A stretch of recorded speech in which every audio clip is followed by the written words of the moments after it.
বাস্তবে হচ্ছে কোথায়? এই সরকার শুরু হতেই না হতে রাস্তায় বুলডোজার নামিয়ে তিলজলা থেকে তারাতলা তার উচ্ছেদ নেমেছে। শুধু 200 কোটি টাকা কোথায় কিভাবে খরচ হলো মৎস্যমন্ত্রী উত্তর দিতে পারেননি। কিন্তু যারা বৈধ কাগজপত্র থাকার পরও যাদের নাম ডিলিট হয়েছে, এখনো পর্যন্ত তাদের রাজ্য কি ভাবছে ঐতিহ্যগতভাবে আমরা দেখেছি নির্বাচিত সরকারের প্রস্তুত করা বক্তব্যই এই হাউসের মধ্যে তিনি ডেলিভার করেন। এতে তাদের নীতি, অগ্রাধিকার, আইন প্রণয়নের বিষয়গুলো প্রতিফলিত হয়। রাজ্যপাল মহোদয়ের কাজটাই আনুষ্ঠানিকভাবে এই হাউসের মধ্যে সেই তথ্য পরিবেশন করাটার মধ্যেই সীমাবদ্ধ থাকে। কারণ সুপ্রিম কোর্টের একাধিক জাজমেন্ট দেখলে দেখা যাবে সাংবিধানিক প্রধান হলেও তার কর্মকাণ্ড এবং ক্ষমতাটা কতটা সীমিত আছে। আমরা যদি শামশের সিং বনাম পাঞ্জাব রাজ্যের মামলা দেখি, দেশের সুপ্রিম কোর্ট সেখানে দৃঢ়ভাবে প্রতিষ্ঠা করে যে রাষ্ট্রপতি এবং রাজ্যপাল হলেন সাংবিধানিক প্রধান, তাদের অবশ্যই মন্ত্রী পরিষদের সাহায্য ও পরামর্শে কাজ করতে হবে। আরেকটি মামলা যদি দেখি, নবম রেবিয়া বনাম ডেপুটি স্পিকার, এই মামলায় রাজ্যপালের স্বেচ্ছাধীন ক্ষমতা সীমিত করেছে আদালত এবং রাজ্যপালকে সাধারণত মন্ত্রীর পরামর্শেই চলার কথা বলেছেন। ভেরি রিসেন্ট যে মামলাটা 2025-এ হয়েছে, state of Tamil Nadu versus governor of Tamil Nadu, supreme court রাজ্যপালের সীমাহীন ক্ষমতা এবং ইচ্ছাকৃতভাবে বিল আটকে রাখার প্রবণতাকে লাগাম দেয়।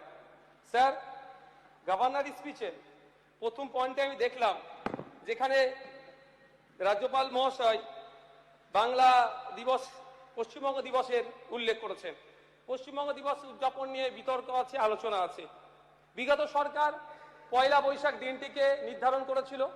আমার প্রস্তাব ছিল 16 অক্টোবর দিনটিকে, কারণ 16 অক্টোবর 1905 সালে রবি ঠাকুর বঙ্গভঙ্গ রদের জন্য রাখি পরিধানের যে সূচনা করেছিলেন সেই দিনটিকে স্মরণ রাখার। কিন্তু আমি অদ্ভুতভাবে একটা জিনিস দেখছি, রাজ্যপাল স্যারের বাংলা যে কপিটা আছে বক্তব্যের 20 মে উল্লেখ আছে, ইংলিশ কপিতে 20 জুন উল্লেখ আছে, আর বর্তমান আমাদের পশ্চিমবাংলা সরকার যে নোটিফিকেশন দিয়েছে সেখানে আছে আপনার 20 জুন হিসেবে উল্লেখ করা আছে। যদি এক্ষেত্রে রাজ্যপাল মহাশয়ের বাংলা কপিতে ভুল থেকে থাকে তাহলে এই ধরনের ভুল কিন্তু অনভিপ্রেত। স্যার, রাজ্যপাল মহাশয়ের বলছেন ভয়ভীতি দূরের কথা, সন্ত্রাস মুক্ত পরিবেশের কথা, ধর্মনিরপেক্ষতা বজায় রাখার কথা বলছেন। অবশ্যই স্যার এগুলোকে স্বাগত জানাবো। আমরা চাই সংবিধান মেনে রাজ্য কার্য পরিচালনা করুক, কিন্তু এটা বাস্তবে হচ্ছে কোথায়? এই সরকার শুরু হতেই না হতে রাস্তায় বুলডোজার নামিয়ে তিলজলা থেকে তারাতলা তার উচ্ছেদ নেমেছে। শুধু স্যার হকার নয়, সমাজের গরিব, নিম্নবিত্ত, নিম্ন মধ্যবিত্তদের উপরে যেভাবে নির্বিচারে বুলডোজার চলছে, একদিকে আদালতের গাইডলাইনকে অমান্য করে, অপরদিকে সরকারের ন্যূনতম যে প্রোটোকল, যে পরিকাঠামো আছে সেটাকে তোয়াক্কা না করেই দোকান, ঘর, গুমটি নির্বিশেষে বুলডোজার চালাচ্ছে। ফলে তাদের রুজি-রুটি, বাসস্থানের সংকট দেখা দিচ্ছে। এটা কতটা স্যার নৈতিকতার মধ্যে পড়ে? রাজ্যপাল মহাশয় তার বক্তব্যে উল্লেখ করেছিলেন সুনীল অর্থনীতির কথা, অর্থাৎ ব্লু ইকোনমির কথা। প্রধানমন্ত্রী মৎস্য যোজনার অধীনে এই ধরনের অর্থনীতিকে শক্তিশালী করা হবে, মৎস্যজীবীরা উপকৃত হবেন। অবশ্যই আমরা যারা এখানে হাউসে উপস্থিত হয়েছি প্রত্যেকটা সেক্টরের মানুষের উপকৃত হোক সেটা চাওয়ার জন্য। কারণ আমরা বিগত সরকারের আমলে দেখেছিলাম একটা প্রজেক্ট নিয়ে এসেছিল, 200 কোটি টাকা বরাদ্দ করেছিল মৎস্যজীবীদের স্বার্থে। যখন মাননীয় মৎস্যমন্ত্রীকে প্রশ্ন করেছিলাম যে 200 কোটি টাকা কোথায় কিভাবে খরচ হলো, মৎস্যমন্ত্রী উত্তর দিতে পারেননি। কিন্তু আমাদের এটা ভুলে গেলে চলবে না, আমাদের সমাজের একটা হেভি অংশের মানুষ সমুদ্র, নদ নদী, খালবিল এই অর্থনীতির সাথে যুক্ত আছে। কিন্তু প্রশ্ন স্যার থেকে যায়, এই সুনীল অর্থনীতির কথা বলা হচ্ছে, এটা কাদের জন্য? সেই যেভাবে সমতলে বৃহত্তর স্বার্থে কর্পোরেটদের জন্য জমিগুলোকে নিয়ে 2-4টে কোম্পানির হাতে তুলে দেওয়া হচ্ছে, এক্ষেত্রেও কি জলে একচেটিয়া তাদেরই দখলে থাকবে? কারণ আমরা দেখতে পাচ্ছি যেভাবে সেই ফরেস্ট রাইট অ্যাক্ট অ্যামেন্ডমেন্ট বলুন বা বিভিন্ন ক্ষেত্রে উচ্ছেদ করে 2-1টি কোম্পানির হাতে তুলে দেওয়া হচ্ছে, এক্ষেত্রে না হয় সেটা কিন্তু আমি নিশ্চয়তা পাচ্ছি না। কতটা সামাজিক উন্নয়ন হবে সেও প্রশ্ন স্যার থেকে যাচ্ছে। আমরা চাই ইনক্লুসিভ ব্লু ইকোনমি, সমাজের প্রত্যেকটা সেক্টরের মানুষ এর সাথে যুক্ত হোক, বিশেষ করে গরিব, মধ্যবিত্ত, ক্ষুদ্র, মাঝারি যারা ব্যবসায়ী আছে এই ইকোনমির পার্ট হোক, এই বড় প্রজেক্টের পার্ট হোক, আমরা স্যার চাই। স্যার, রাজ্যপাল মহাশয়ের 15 নম্বর পয়েন্টে উল্লেখ করেছেন রেলের যোগাযোগ উন্নয়ন নিয়ে কথা বলেছেন।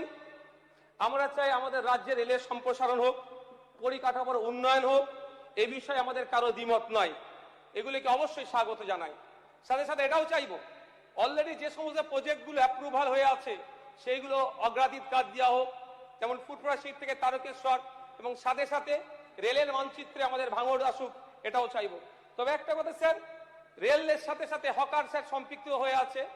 অবশ্যই কোনো বড় প্রজেক্ট করতে গেলে সেক্ষেত্রে কিছু হকারদেরকে সরাতে হবে, কিন্তু স্যার তাদের উপযুক্ত পরিমাণে ক্ষতিপূরণ এবং পুনর্বাসনের ব্যবস্থা করেই তাদেরকে সে জায়গা থেকে রিমুভ করা হোক, এটাও স্যার আমরা চাইব। স্যার, রাজ্যপাল মহাশয় তার বক্তব্যের 21 নম্বর পয়েন্টে বিদ্যালয় শিক্ষার কথা বলেছেন এবং বিদ্যালয় শিক্ষাকে শক্তিশালী করতে পিএমশ্রী প্রকল্পের কথা বলেছেন। অবশ্যই আমরা এটাকে স্বাগত জানাবো, এটাকে আমরা বিরোধিতা করতে পারি না, কিন্তু একটা ভয়াবহ চিত্রের কথা তার বক্তব্যে ফুটে ওঠেনি। সেটা হচ্ছে যে 2012 থেকে সরকারি তথ্য অনুযায়ী 2012 থেকে গত বছর 5ই আগস্ট পর্যন্ত পশ্চিমবাংলায় 25,000 প্রাইমারি স্কুল বন্ধ হয়ে গিয়েছে। সেই স্কুলগুলোকে রিওপেনের করা কোনো চর্চা নাই। আমি আশা করব সেই সমস্ত স্কুলগুলোকে রিওপেন করা হোক। সাথে সাথে প্রায় 1200 বিদ্যালয় আছে যে বিদ্যালয়ে হয় শিক্ষক শূন্য হয়ে আছে, নাহলে গড় একজন শিক্ষক দিয়ে সেই বিদ্যালয়গুলো চলছে, সেখানেও শিক্ষক ছাত্র রেশিও মেনটেন করা হোক। আর যে 49,000 প্রাইমারি স্কুল আছে সেখানে কিন্তু শিক্ষক ছাত্র রেশিও মেনটেন হচ্ছে না, সেগুলো পর্যাপ্ত পরিমাণে শিক্ষক ছাত্র রেশিও মেনটেন করা হোক এবং শিক্ষার পরিকাঠামো ফিরিয়ে নিয়ে আসো। স্যার, আরেকটি সমস্যা শিক্ষা বিষয়ে, সেটা হচ্ছে শিক্ষায় ড্রপ আউটের সমস্যা। আমি একটা তথ্য দেব স্যার, দেখলে বুঝতে পারবেন যে কিভাবে ড্রপ আউট হচ্ছে। ক্রমশ আমাদের রাজ্যে ড্রপ আউটের সংখ্যা বেড়ে যাচ্ছে, কিন্তু রাজ্যপাল মহাশয়ের ভাষণে সেই ড্রপ আউট নিয়ে কোনো চর্চা ছিল না। তাই আমি সেইগুলোকে বিরোধী হিসাবে একটু স্মরণ করিয়ে দিতে চাইছি হাউসে। 2023 সালে উচ্চ মাধ্যমিক পরীক্ষার্থীর সংখ্যা ছিল 8,52,444 জন। 2024 সালে উচ্চ মাধ্যমিক পরীক্ষার্থীর সংখ্যা দাঁড়ালো 7,64,848 জন। কিন্তু 2025-এ এসে দেখলাম আমরা মাত্র 4,73,919 জন। এক লপ্তে এক বছরের মধ্যে প্রায় 3 লক্ষ পরীক্ষার্থী পশ্চিমবাংলায় কমে গেল। কিন্তু দুর্ভাগ্য, যখন বিগত দিনের যিনি আমাদের শিক্ষামন্ত্রী ছিলেন তাকে প্রশ্ন করলে এই বিষয়গুলো সুন্দর তাত্ত্বিক ভাষায় বলে যথাযথ উত্তর না দিয়ে তিনি এড়িয়ে যাওয়ার চেষ্টা করেছিলেন। আমি আশা করব গভর্নর স্পিচে অ্যাড্রেসে এটা ওঠেনি, আগামী দিনে আমাদেরকে এটা নিয়ে ভাবতে হবে কোন পদ্ধতিতে গেলে এটা এই ড্রপ আউটের সমস্যার সমাধান হতে পারে। স্যার, আরেকটা তথ্য দিচ্ছি, 20 নম্বর পয়েন্টে স্যার বলেছে মিড ডে মিলের কথা।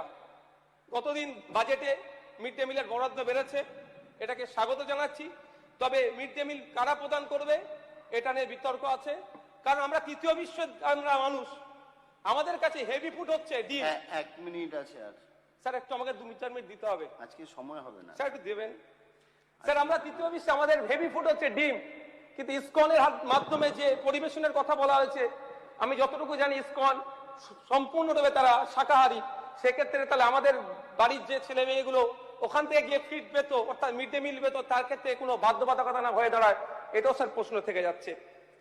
স্যার, রাজ্যপাল মহাশয়ের বক্তব্যের মধ্যে একটা বিষয় অদ্ভুতভাবে খুঁজে পেলাম না, এসআইআর।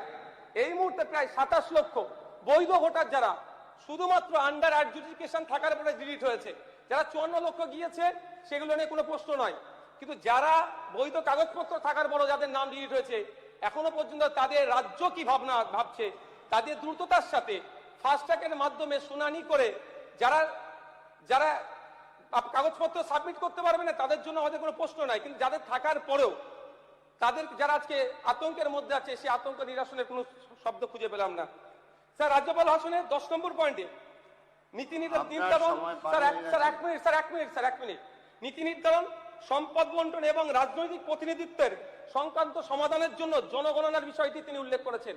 অবশ্যই এটাকে স্বাগত জানাই, কিন্তু এটা সুস্পষ্টভাবে সামঞ্জস্যতা বজায় রেখে যদি করতে হয়, জাতভিত্তিক জনগণনা প্রয়োজন আছে।